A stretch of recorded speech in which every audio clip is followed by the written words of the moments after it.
And welcome everybody to another edition of the GSMC Football Podcast, brought to you by the GSMC Sports Network. As always, I'm your host, Kenneth Gruenfelder, and it's great to have you guys here on this Tuesday, February 6th. We have a lot to talk about on the show today, as always. But before I get into that, I just want to remind you guys to tip or donate and get your comments recognized. Make sure to go to the following link. That is streamelements.com/gsmcsportsnetwork./tip. Again, it really helps the show, makes the show more interactive between myself, the host, and you guys, the viewers. Again, that is streamelements.com/gsmcsportsnetwork./tip. And as always, it is displayed on the ticker on the bottom of the show segment down below. So with that being said, let's get right into what we are going to talk about on the show today. So we're going to start off the show. We're going to talk about a couple of things. So we're going to talk about all the stuff that's going on in college football, the college football playoff, the NCAA, dealing with teams suing them when it comes to the NIL laws. So we'll get into that. Because there's a lot going on in college football right now here in the off season for it. So I'll give you my opinion on some of those things. Then we'll also talk about Roger Goodell's recent comments, at the Super Bowl. A couple of big news, with what he had to say regarding, a game being played in Brazil for opening weekend. So we'll get into that. Then in the second part of the show, we're going to talk about the 49ers' journey back to the Super Bowl. A lot has happened, since they last made the Super Bowl playing against the Kansas City Chiefs back in the 2019-2020 season, back in Super Bowl 54. So we'll talk about, the journey that they've been on to get back to this point. And I know because I've spent, a lot of time talking about the Chiefs, we got to give the 49ers some love too. I feel like I've kind of talked about the Chiefs more, but so we'll talk about the 49ers and their journey back to the Super Bowl. The third part of the show, we'll get into the media day. I'll give you my takeaways from that, what players had to say. Then in the final part of the show, there was an article on CBS, and it was the rankings of the starters for the Super Bowl. So I'll go through that, and I'll give you my thoughts on that as well. So with that being said, let's get into the first topic, which is talking about a couple of things here, college football stuff, and then of course we'll talk about what Roger Goodell had to say when he met with the media recently. So yeah, there's a lot of stuff going on in college football, and again, I'm not a college football expert, and I was doing some reading. I watched actually Greg McElroy do his show on the ESPN college football YouTube channel, and just to kind of, get a better understanding as to what is happening. But yeah, there's a lot going on. So first of all, well, actually, I guess the main thing is talking about the college football playoff. So obviously they've been, meeting to, kind of finalize this thing. And the Big Ten commissioner, Tony Petitti, has reportedly discussed expanding beyond 12 teams to going from 12 to 14 to 16 teams. Which I thought was interesting. And the other thing, too, is you have the other thing is that Tennessee and Virginia, they're suing the NCAA because of, dealing with the NIL rules that were put in place a couple of years ago, for college athletes to, get paid, essentially, from their name, image, and likeness. And I guess what's happening is, the NCAA didn't like what they were doing, and now it just seems like they're starting beef with those two universities, and now the universities are going at the NCAA, and they're suing them because they feel like they're being wrongfully accused. Basically, the NCAA responded to the antitrust lawsuit by Tennessee and Virginia. They're opposing the temporary restraining order on the name, image, and likeness rules, and they argue that denying the order is necessary to prevent chaos in college athletics. This highlights Tennessee state laws that supposedly preclude the NIL for recruiting and lack of evidence for irreparable harm. NCAA claims there is no evidence that student athletes' opportunities are being affected by the NIL rules. So basically, I guess this is something that's been stirring for a while now, that, universities don't really like what the NCAA is doing. when it comes to these rules. And you also now the other big thing is the fact that you have the Big Ten and the SEC saying, "All right, well, if you're not going to get your act together, we're going to take our business and start our own thing," because they're forming kind of a partnership, though. It says that they're going to be creating an advisory group, and these are all the big schools, like Georgia, Alabama, Michigan, Ohio State. All those schools are going to basically say, okay, we're kind of done here, so we're going to do our own thing, and they have the power to do so. That's where all the big games are, is within those conferences.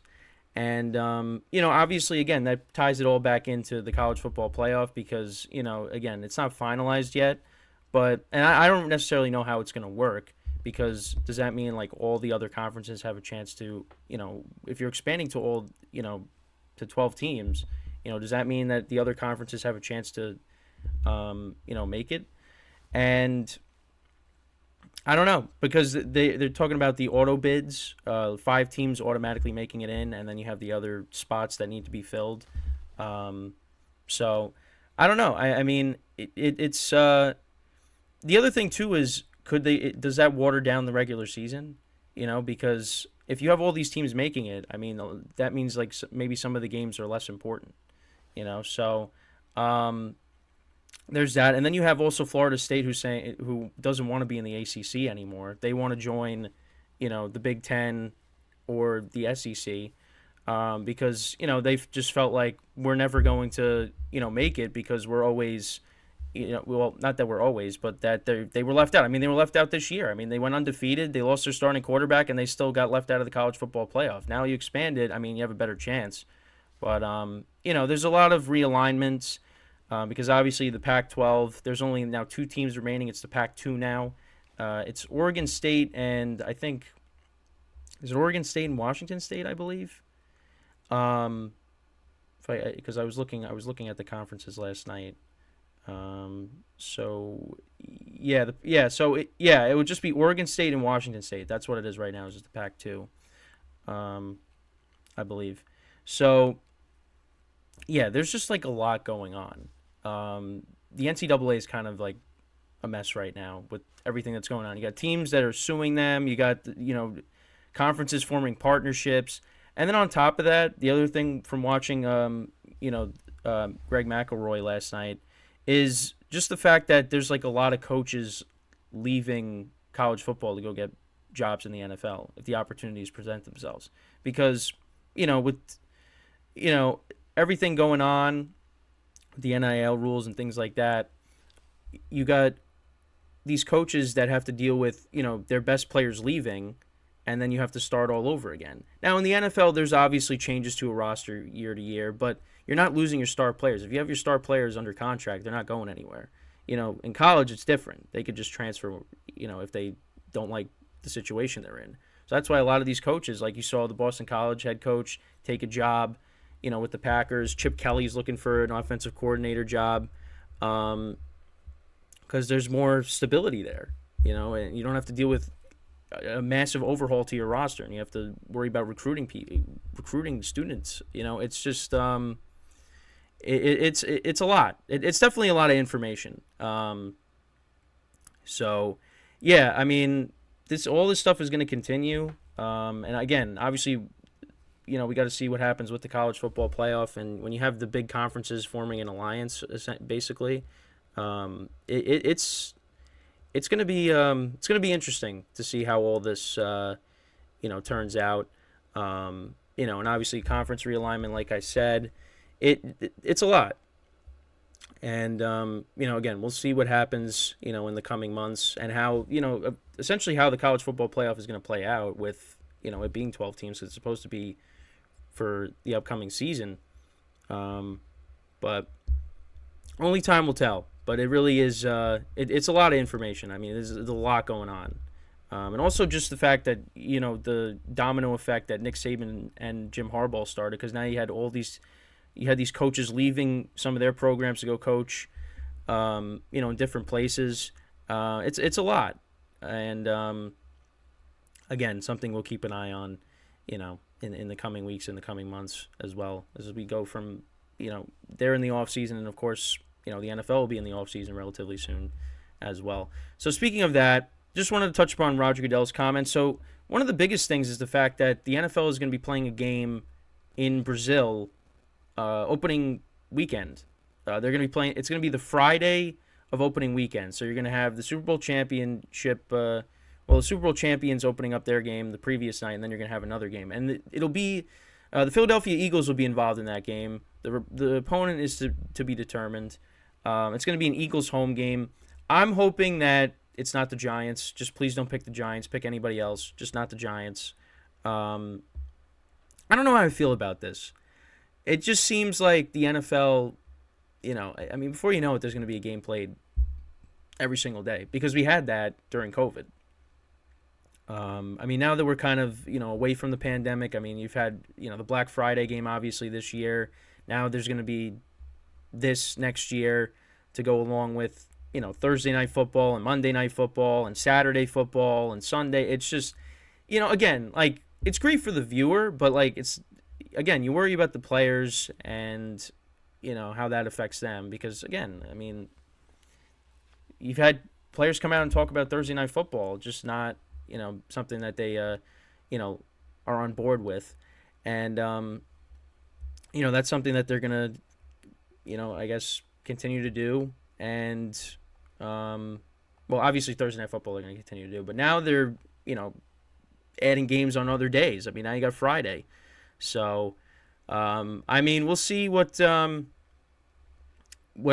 that plays out. Also, he talked about, the integrity of the game because obviously, people talk about how maybe games are fixed. And, he talks about how, talked about the punishments that, players and, NFL staff could get if they're caught gambling. He stated that around 25 league employees and roughly 13 players have faced discipline for violating the league's gambling policy. So, listen, I understand, people's complaints. I complain too with some flags not being called or being called that shouldn't have been called. But, I for the most part, I feel like the officials do a good job with the Super Bowl. It's just, the last couple of years, in big moments where flags really haven't been thrown the whole game. They get thrown at the very end. To be honest, that doesn't really sit well with me, But again, people get punished when they get caught. It's just, I don't know. It's tough for the NFL to kind of get a lot of these fans back on their side because it's just, this is something that people have speculated for so long that games are supposedly fixed, or allegedly fixed, which I just feel like it's human error. Like the officials just make bad calls, and they just are inconsistent. Now, it's something they got to work on to fix it. So again, you get those fans that believe something else to be back on your side, but I don't know. It's a tough situation, but yeah, that's just a couple of things. And also, he did comment on how it's, the Taylor Swift effect is good for the NFL, and it is. It's good business. Whether you like it or not, whether you like seeing her on your television screen or not, it's good business because you're bringing in more viewers. And listen, she's going to be at the Super Bowl. She's going to be there. So she's going to be on screen quite a few times. She's going to do everything she can to be at the game, But we'll see. So yeah, that's pretty much it when talking about these few topics. Let me know what you guys think about all this because I know I kind of jumped around with the college football stuff. I did the best I could with talking about it, but yeah, just let me know. And also Roger Goodell's comments. What do you guys think about the game, the Brazil game that's going to be played on opening weekend with the Eagles? And again, the opponent will be to be determined. So just let me know in the comments or in the chat. So when we come back from our first break of the show, we will talk about the 49ers' journey back to the Super Bowl because it's been quite a journey for them since the last time they played the Chiefs. So stick around, and we'll be right back here on the GSMC Football Podcast.